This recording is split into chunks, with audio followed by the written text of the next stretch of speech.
Aparte de ATI, un otro gremio que también tiene su debido consulta con el formador de la Cámara de Comercio y también ya compartir inmensa opinión con ATIA.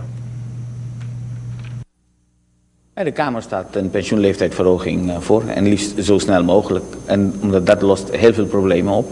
Het moet alleen een transitie zijn en er moet ook een regeling ingebouwd worden voor degene die toch op hun 60ste met pensioen willen of eerder of iets later naar 60, maar niet, wij staan 65 voor.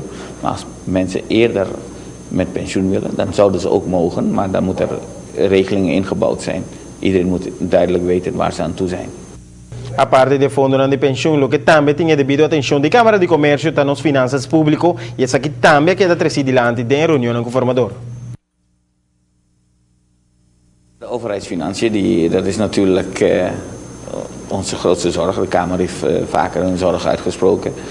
We hebben vooral ook overheidspremiebijdragen voor de APVA. Dat is heel veel. Op dit moment is het 34% en dan kunnen we een discussie hebben welk deel door de werknemer betaalt tot welk deel door de werkgever. Uiteindelijk betaalt de overheid de salarissen van een ambtenaren en of je dat deel één stukje afpakt weer als premie van de werknemer.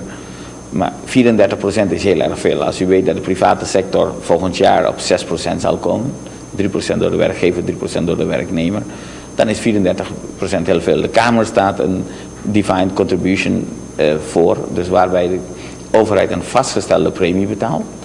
Wat er uit de premie aan rendement voortkomt, dat moet APVA samen met zijn premieverkrijgers, of althans degene die pensioen moeten krijgen, moet APVA dat maar verder uitzoeken met hun. Het kan niet zo zijn dat de overheid premie betaalt en nog eens een keer een garantie achteraan geeft voor pensioen. Dat kan gewoon niet, omdat de private sector betaalt ervoor en de private sector heeft zelf dat ook niet.